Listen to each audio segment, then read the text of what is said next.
I'm having my one.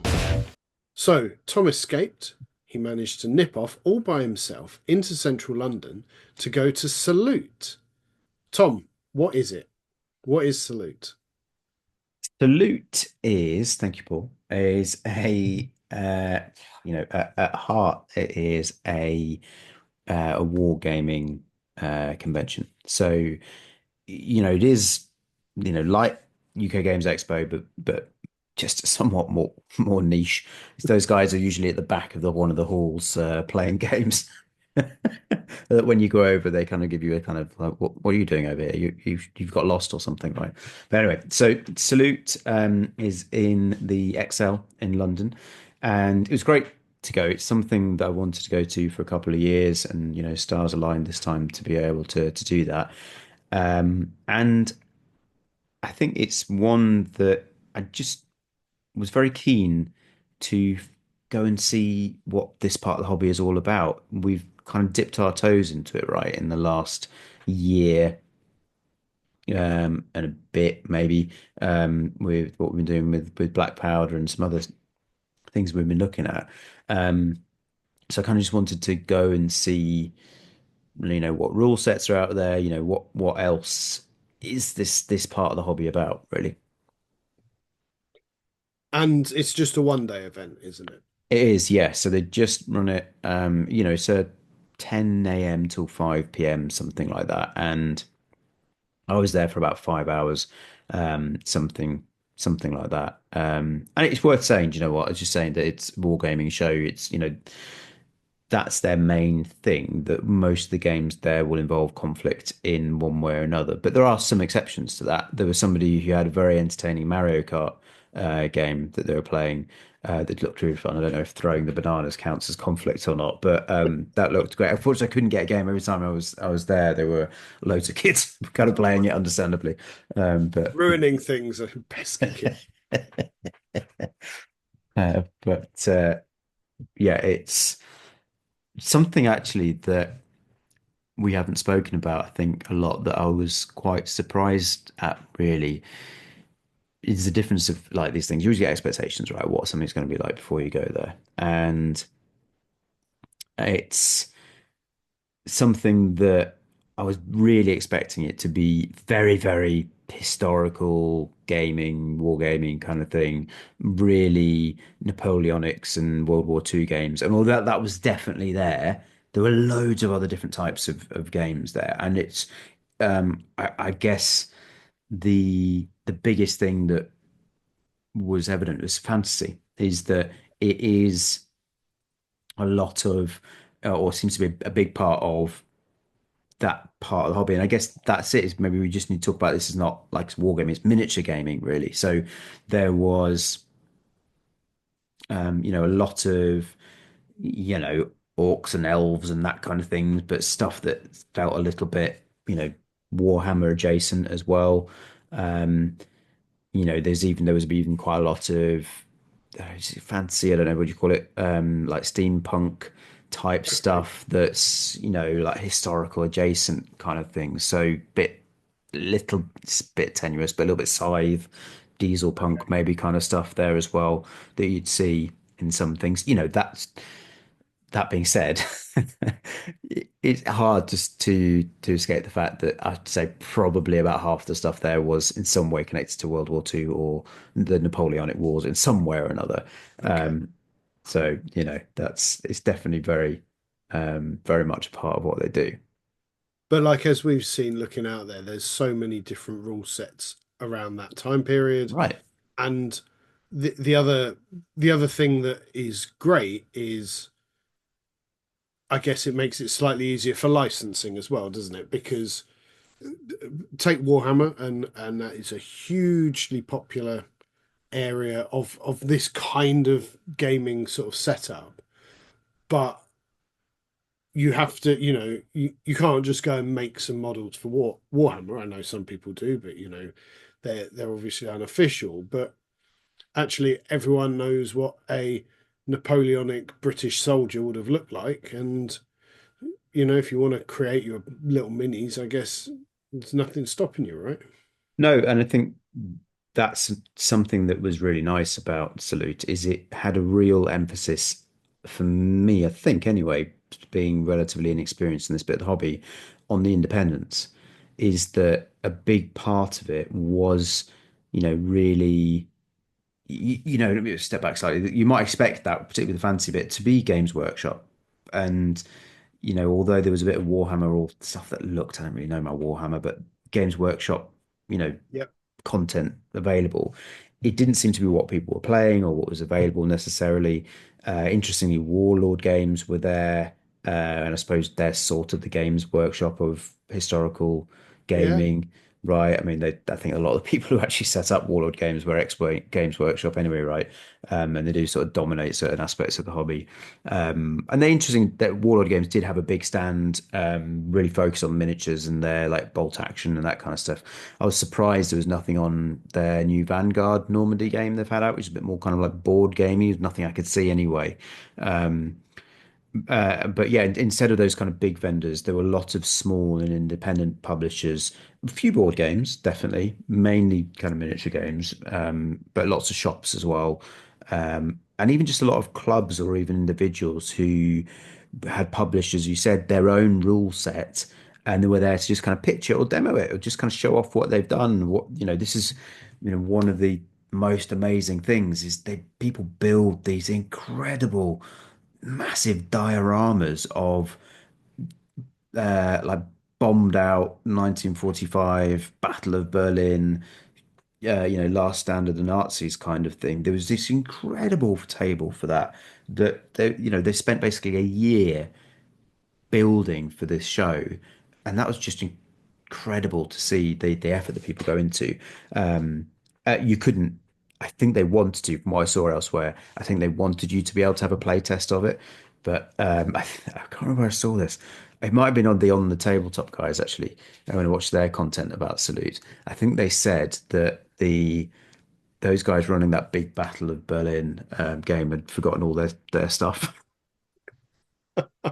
So they were meant to allow it to be a participation game for people to have a go, but they forgot all their rulers and all their dice and everything. So they're just saying, right, this is just a display. Just have a look. Oh no. Oh dear, oh dear. You So think they so could just talking buy about, it. yeah, there must Yeah. have been stuff there, right? So talking about getting like playing it, much like other expos and things, there's always tables to play. So what Yeah. did you end up playing? Well, do you know what? Not enough. I was actually a little bit surprised there weren't as many participation games as I thought there was going to be. I thought, Okay. it's big. The only other or main other experience I've had is going to UK Games Expo, where there's a lot, right? There's a lot to be able to try. And there were, but there was quite a bit of we're just showing you what we're doing and talking about our rule set. And I got into this chat with this guy about his set of rules, some Napoleonic stuff that I don't know.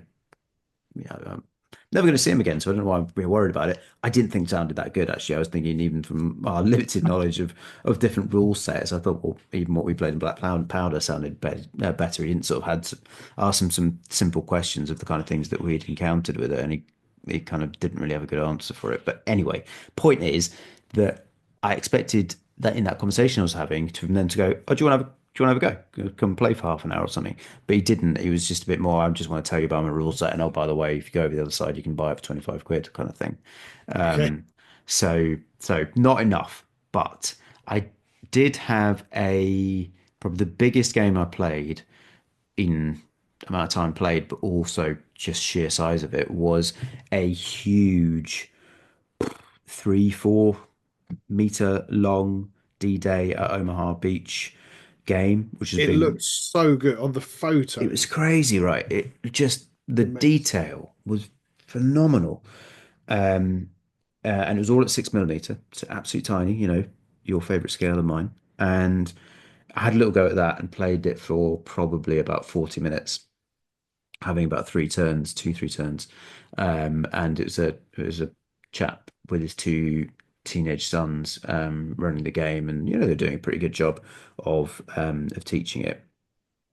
Uh, and that was brilliant. The game was a landing. beach landing game. So Yep. you started out your turn where you had your guys in the Saving Private Ryan style boats right out at sea, and then you had to deal with like, okay, it's choppy water and the Germans are shelling you at the same time, all this kind of stuff. So maybe you lose a few boats, or they get disrupted, taking kind of like a hit point.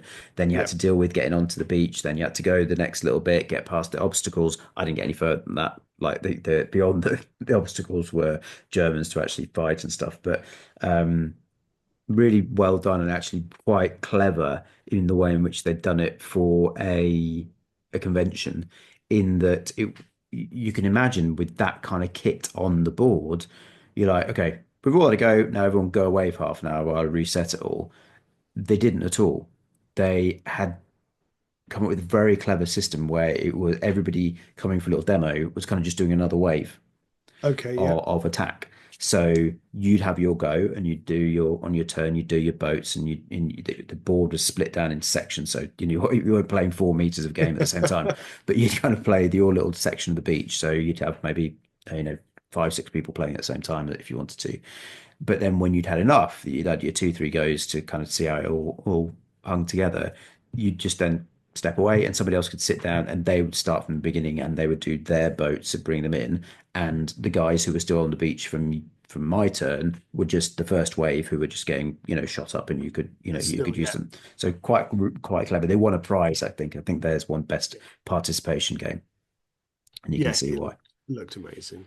Did. So I had a little go at that. I had a tiny, tiny go at a Napoleonic game that was had this really obscure niche setting of like I think there were Swedish and Danish troops in the snow, and there was some deer that were involved. It was a bit weird. You love a niche, Well, don't that you? was a little bit niche for me. I mean, I kind Even of by your standards. even by my standards, but I think that's what you get at these kind of shows. Yeah. But yeah, so those are the main things I played. I watched a lot of other games. There was a really good uh, 2 tables. Was it two? At least two by a couple of guys or a little group in the hobby called Two Fat Lardies, who are which is a great name by itself. Yep. They But win everything just for the name. I think they're quite a big deal in the hobby, as far as I can tell, with rule sets and stuff. And they were running 2 tables that I looked at anyway. One was this very, very impressive city or town battle, World War II kind of. I think it's called. Oh, I'm so sorry if anyone who's listening to this and actually has a brain. I think it's called Chain of Command. That's what it's called, I think, which is like their bolt action equivalent, I suppose. But I think it's just got a bit more going on. And I understand it's very, very, very well thought of, that system, and lots of tension on that. And then they also, and watch this one for a little while, had this game of 2 millimeter, if you can imagine it, 2 millimeter Romans. Well, the phrase Pyrrhic victory, right? Yeah. Comes from it. You heard of this? Comes from the guy Pyrrhus, which was a Greek general who, some distant relation of Alexander the Great, who attacked Rome in its early days and kind of won, but had most of his troops wiped out. So then it was a Pyrrhic victory. They had a game of part of that. Um, you know, boring perhaps for most people, but the description of that. But what was incredible, but also a bit much for me, was the scale, right? So this was 2 millimeter. So these things were like the top of a pin, not Yeah. quite, but top of a nail, right? Like a, hammer and nail. What And sort of nail are we talking about here? oh dear, oh dear. Annular ring shank or clout? Metal. Metal nail. Yep. Yep. They're called rivet. Masonry. That's a thing. Yeah. But they're quite big on the end, aren't they? Yeah. So about a nail with a 2 mil head. Yeah, yeah, interestingly, yes. And so, we've done a 6 mil, right? And those Yeah. have been fine to paint, and we've celebrated the fact that Don't have to be that you talented. don't have to be that good. And you can get away with it. But these were basically just blobs. They were little like reddy brown blobs for the Romans. And I You wouldn't be think tempted to have a go? it was too much. It just looked a bit, you know, fantastic respect to them. I bet that took them months to produce because they had huge number of units. A unit was, I don't know, like a whole cohort or a whole legion of Romans and Greeks and stuff. And they had a whole little town, and it was on a huge sloping game board to represent this hill, and looked great. But I think you're just missing something on that for me. Is that if you're doing it like that, just use a thick bit of cardboard, right? Is that what are you benefiting from that being a miniature? It's not a miniature then. It's a, microscopic, isn't it? It's Um, yeah, yeah. Yes, just because you can go that small doesn't doesn't. mean you should. Yeah. And do you know what? Good segue into the talks. So I I sat in on two of the talks there, which Yep. were interesting. And well, I say that they were good and bad. So I spoke to somebody there actually, who said that actually it's quite a new thing at Salute. They haven't done that for a long time. It's only the last few years that they've done them. And do you know what? That was something that was a little bit underdeveloped, and it was a bit of a shame. And assuming someone there had more knowledge than me about how to manage audio levels. Just some irony. I'm sure people listening to the podcast would think these guys don't know anything about audio levels. But anyway, but that's my point. As someone who knows more about it, understands that it's a thing, and enough knowledge anyway to know that what would seem obvious to me that you test the mics and make sure they've got the same kind of level. They had these panel interviews going on, and some people you could hear and others you could not. Now, the first one I went to is fine because it's quite a small one, and I was near the front, so you could kind of actually even just hear what they were saying without the mics almost. But the second talk was a lot busier. It was later in the day, loads more people there at the time, and I was near the back, and the mic level was terrible. One person was you were almost being deafened by how loud she was being on it. Another person, you could barely hear. Annoyingly, that was the guy that I wanted to hear about, which was a bit annoying. It was the guy who I think he's called Storm of Steel, from memory. Sorry, I think he's got Alex. Just in case you happen to listen to this, Alex, I'm really sorry for almost forgetting your channel's name. It is really good. I do really like the channel, and it was really helpful to me in painting up my minis. I sent you a message on Instagram saying the same the other day, and uh, I really wanted to hear him talk because I thought, oh, this guy's gonna have something interesting to say. That I've enjoyed his videos. It'd be cool to go and see what he's saying. I just couldn't hear him. So that was something that would seem really obvious to me. And who knows, tech may have failed. I don't know, but it's not like someone was running in to come and fix it or here try another mic kind of thing. So you just, it was not great. So I get the contradiction here of being no expert and kind of uh, trying to offer advice on how to do it, but I struggle to believe it's that difficult. Anyway, the reason why I'm bringing up all of that is that first talk I went to, talking about size of miniatures, was one of the things that I took away from Salute, which was great, was that I wanted to go, as I said, to try and kind of find out about the hobby some more and Yeah, what you can do. And some that talk was all about scales. I mean, goodness me, can you think of a drier thing to go for a talk on the scale of miniatures that you're using, like millimeters? And I've got to listen to you most weeks, so well, yeah, fair enough.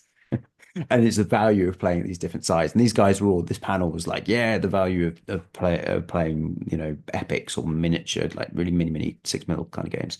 And do you know what? It just really validated the decision that I think really you made and then I got on board with, that 6 millimeter is the way, because you can have just such bigger, more epic yes. looking battles. And I've never quite been able to get away from this thing that was so present across all of Salute, which was very dominated with that 28 millimeter size miniature, which is most common, that it just Do you know what? It sounds dumb, but they just look more like toy soldiers.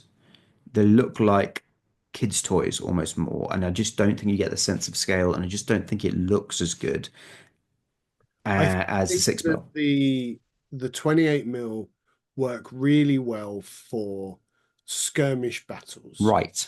Yes, correct. It's a good point of clarity, right? Is that if you're playing it that you've got 10 guys and Yeah. those are 10 guys, brilliant. 10 miniatures, I should say. But if that each guy is meant to represent 200 soldiers, no thanks. It just doesn't look as good. No, or alternatively, you need kind of a tennis court to play on. Right. And the time, all the time in the world to paint it all. So that was good. I know that sounds dumb as a kind of anybody listening to this should just think, who is this nerd? But it was good to go to Salute and have that validated that we'd made that right decision, just to go and see stuff and then hear these guys talk about it and go, yeah, do you know what? That is right. We made the right decision there. So apart from like the audio stuff, what else do you think could they do better? Maybe what would have enhanced your time there? It's a good question. I think I come back to the participation games. I would like there have been more opportunities to play, Yeah. and it's run by a group. The whole thing is run by a group called, I think they call the South London Warlords, is the gaming group who set this up, and they had their own little stand with some absolutely incredible looking scenarios that you could play. But actually, they just were not very interesting to me. They were really encouraging. So those guys were brilliant at saying, "Oh, come and have a go, come and have a go." And I had a little listen on a couple of different ones, but they weren't themes that particularly spoke to me for whatever reason. Sorry. Um, it was their show, right? And so they were making a really good effort. But in other places, just the D-Day at Omaha Beach. I was standing by there watching, and the guy was really, "Oh, do you want to come and have a go? Come and have a go. Come and." They're really good at bringing people in. I think I would like to have seen more participation games, and this is maybe just asking too much because it's not even volunteer. It's just people doing it off their own backs and just showing and being proud of what they're doing and having a little go right at their little portion of the hobby. So, how much can you expect? But there was one stand that I went to. Maybe I won't mention who it is because I don't want to, fling any mud here. But it was a game system that I've seen advertised, and I thought, "Ooh, this is a really nice little idea of the way in which you can present the same sort of game, but much simpler and presumably more cost effective." Looked cool, lovely table they had set up. But when I went over to their stand, there were two people basically having an argument who were playing the game, right? And there was this one guy who just looked, I assume it was his thing, and he was looking a bit stressed out by it. That if he was there by himself, unfortunately, he got two people who were demoing the game when I went by that were just having a little bit of a tense moment.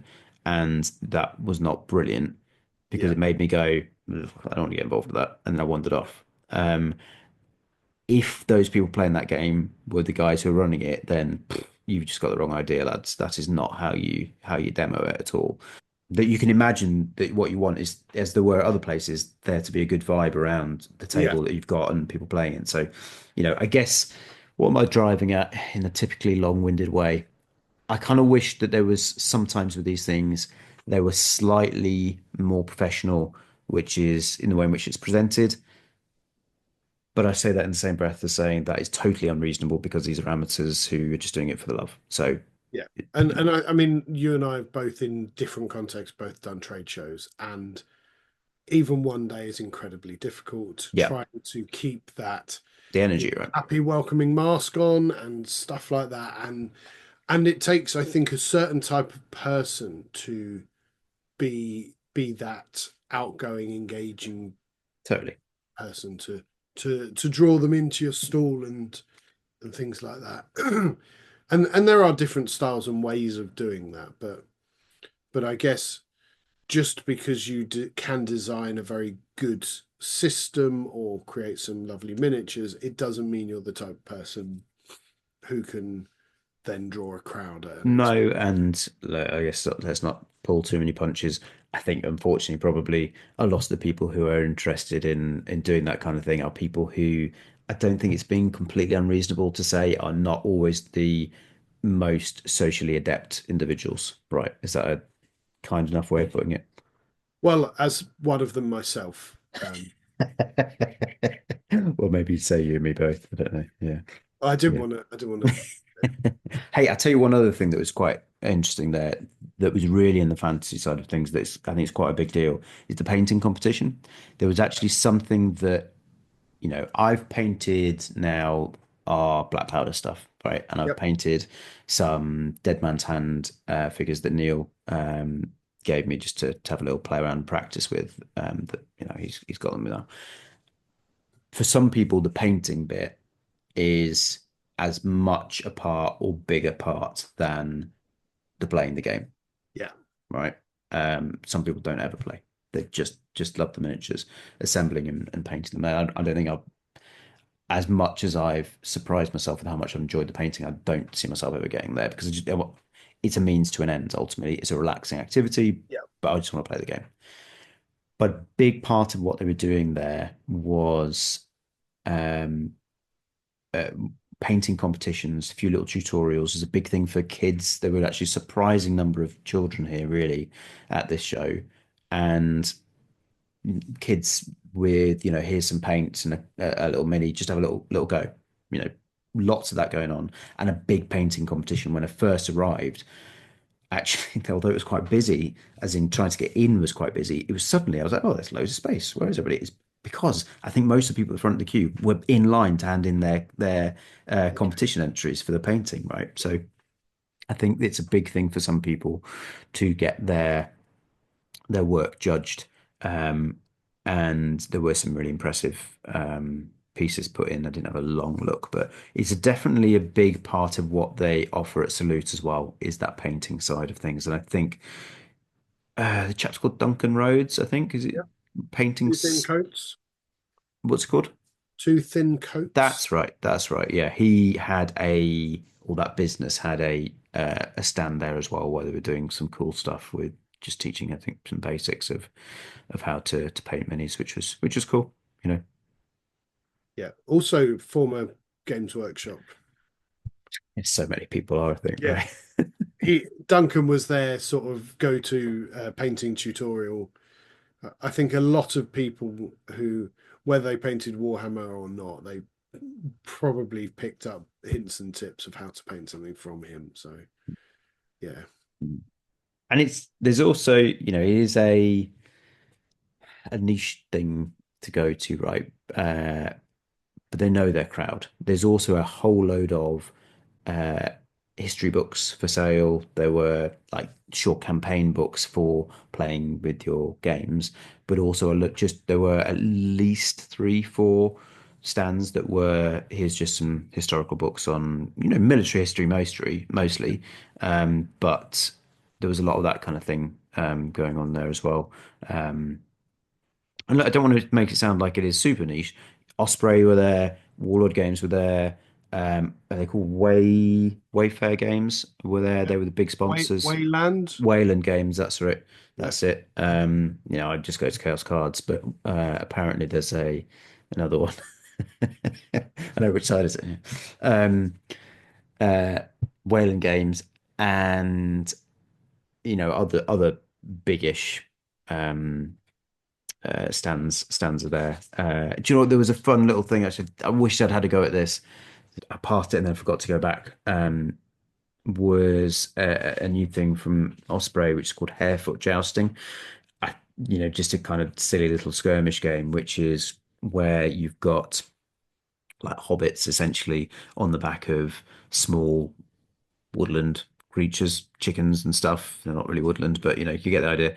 yeah, Jousting against each other. And I think the other team that you can get are the goblins, and they're on the back of like rats and ferrets and that kind of stuff. It just looked really fun, silly little game. And they had a nice little demo place that they were doing it.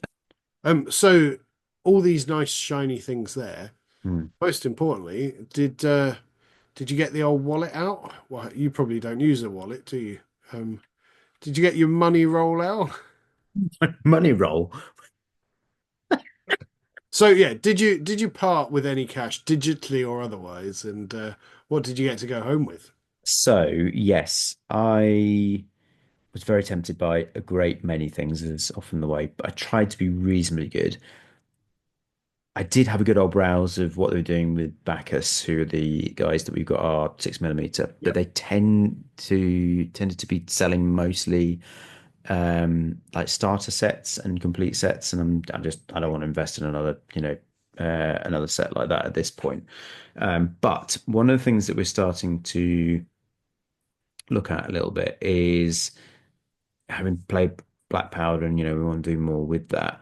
It is a game that takes quite a while, right? And so when we played our games, it was a Yes. 2, 3 hour game, and so wanting to have a little look at some skirmish games.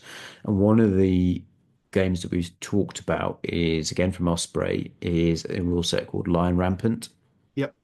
And this is a kind of largish skirmish game where you have about 80 28 millimeter figures on the board. Each is a knight or a an archer or something like that. So set in the medieval kind of era.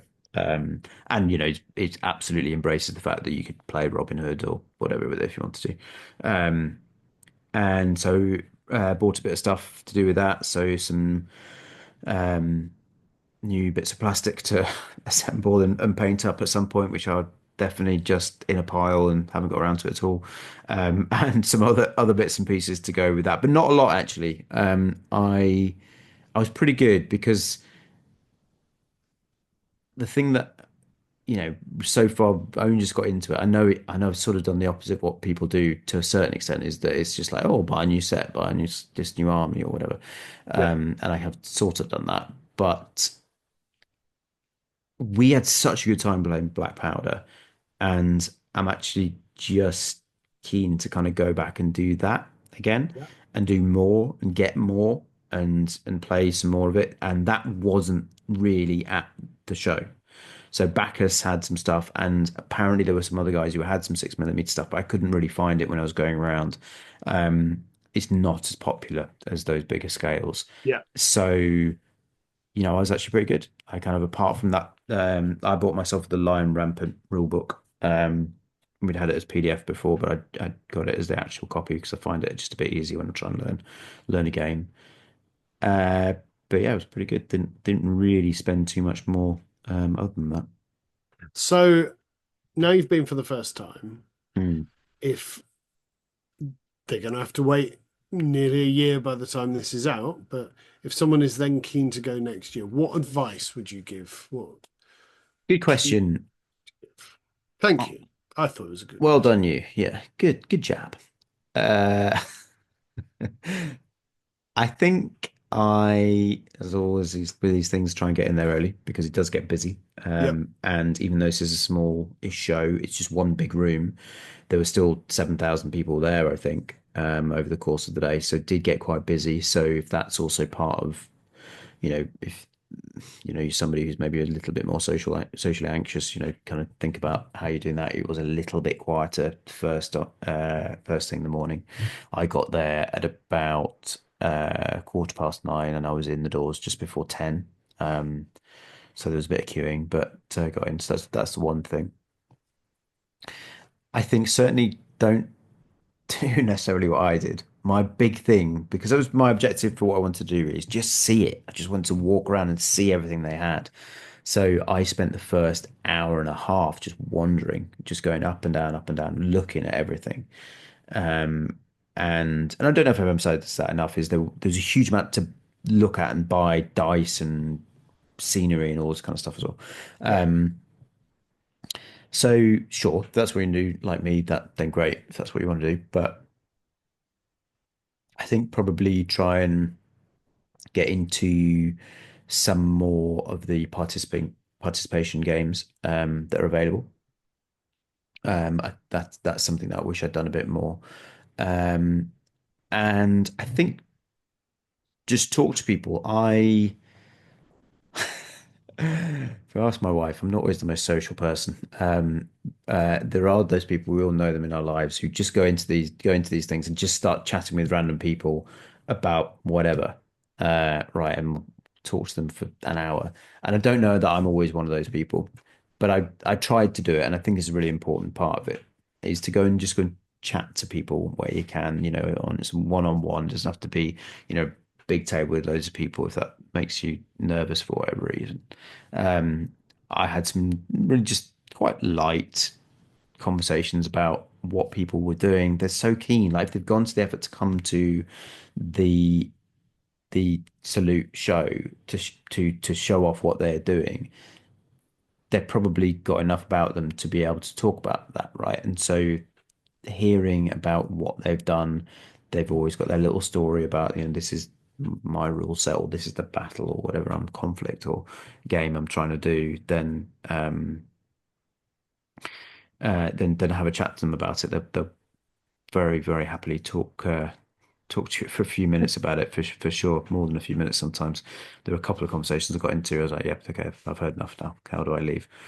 And comfortable shoes, like all expos, you're on your feet, and if you're getting old like me, then wear comfortable shoes because you're on your feet for a long time. And water, take water, Water and shoes. water and shoes.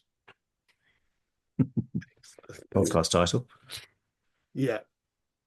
Right. Well, thanks, Tom. Yeah, really sorry I couldn't come and join you this year, but We'll go again. I think I'll make a trip down possibly next year. I'd love to have a look. I've always enjoyed miniatures, whether it be painting, playing, just looking at them. I wish I was a better painter. That's what I need to find. So This is maybe that's closing thought is that was the most impressive thing, that the effort that people have gone to and the dioramas they've created was just inspiring of how much time and effort they've gone into, and things I haven't even spoken about, like this fantastic trench, 1918 trench diorama that people have created for a new game that's coming. There were these guys who created this incredible like SAS commandos raid on a U-boat den yeah, scene. It was incredible. excellent. Right. Well, thank you so much, Tom.